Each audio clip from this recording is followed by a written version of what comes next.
മുൻപായി ഇപ്പോൾ പത്മ പുരസ്കാരം കവിയും ഗാനരചയിതാവ് റഫീഖ് അഹമ്മദിന് മുൻ ചീഫ് സെക്രട്ടറിയും കവിയുമായ കെ ജയകുമാർ സമ്മാനിക്കുന്നുണ്ട്. കൽപ്പറ്റ പുളിയാർമല കൃഷ്ണഗൌഡ ഹാളിലാണ് ചടങ്ങ് നടക്കുന്നത്. ജനിച്ചത് വിദ്യാഭ്യാസ കാലത്ത് തന്നെ അദ്ദേഹത്തിലെ പ്രതിഭ പ്രകടമായി തുടങ്ങി. 1980കളുടെ തുടക്കത്തിൽ മാതൃഭൂമി ആഴ്ചപതിപ്പിൽ പ്രസിദ്ധീകരിച്ച യാത്രയാണ് ആദ്യ കവിത. 1990കളുടെ തുടക്കമായപ്പോഴേക്കും ശ്രീ റഫീഖ് അഹമ്മദ് എന്ന പേര് മലയാള കവിതാ ലോകത്ത് അംഗീകരിക്കപ്പെട്ടു തുടങ്ങി.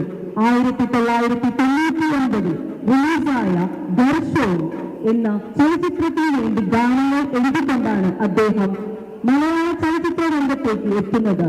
പറയാൻ മറന്ന പരിഭവങ്ങളാണ് അദ്ദേഹം എഴുതിയ ആദ്യ ഗാനം. പിന്നീട് അങ്ങോട്ട് അർത്ഥഗാംഭീര്യവും കാവ്യഗുണവും തോന്നുന്ന നിരവധി ഗാനങ്ങളിലൂടെ മലയാളികളുടെ പ്രിയപ്പെട്ട ഗാനരചയിതാവായി അദ്ദേഹം മാറി. ഗാനരചനയ്ക്കും കവിതയ്ക്കും സംസ്ഥാനത്തെ പ്രധാന പുരസ്കാരങ്ങളെല്ലാം തന്നെ റഫീഖിനെ തേടിയെത്തി. സവിശേഷമായ രചനാ ശൈലിയിലൂടെ മലയാളികളുടെ ഹൃദയങ്ങളെ കീഴടക്കിയ ശ്രീ റഫീഖ് അഹമ്മദിന് ഈ വർഷത്തെ പത്മപ്രഭാ സ്മാരക പുരസ്കാരം സമർപ്പിക്കുന്നത് പത്മപ്രഭാ സ്മാരക ട്രസ്റ്റിന് അതിയായ ആഹ്ലാദമുണ്ട്. റഫീഖ് അഹമ്മദിന് പത്മപ്രഭാ പുരസ്കാരം സമ്മാനിക്കുകയാണ്. കെ ജയകുമാറാണ് പുരസ്കാരം സമ്മാനിക്കുന്നത്. മലയാള സർവകലാശാലയുടെ വൈസ് ചാൻസലറെല്ലാമായിരുന്ന ശ്രീ കെ ജയകുമാർ സാറാണ്.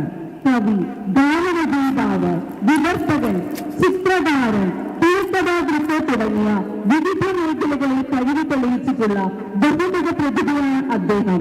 കേരള സർവകലാശാലയിൽ അധ്യാപകനായി ഔദ്യോഗിക ജീവിതം ആരംഭിച്ച അദ്ദേഹം 1978 IAS നേടി അസിസ്റ്റന്റ് കളക്ടറായി ജോലിയിൽ പത്മപ്രഭാ പുരസ്കാര സമർപ്പണ ചടങ്ങാണ് തത്സമയം കാണുന്നത്. റഫീഖ് അഹമ്മദിനാണ് ഇത്തവണത്തെ പത്മപ്രഭാ പുരസ്കാരം. കെ ജയകുമാറാണ് പുരസ്കാരം സമ്മാനിച്ചത്. ഇരുവരും മലയാളികൾക്കേറെ പ്രിയങ്കരായ കലാപ്രതിഭകൾ കൂടിയാണ്.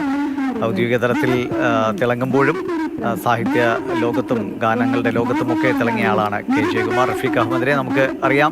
എത്രയോ കാലങ്ങളായി മലയാള സിനിമയിൽ ഒട്ടേറെ നമ്മുടെ പ്രിയപ്പെട്ട ഗാനങ്ങൾക്ക് വരികൾ എഴുതിയ ഗാനരചയിതാവ്. അദ്ദേഹത്തിനാണ് പുരസ്കാരം ലഭിച്ചത്.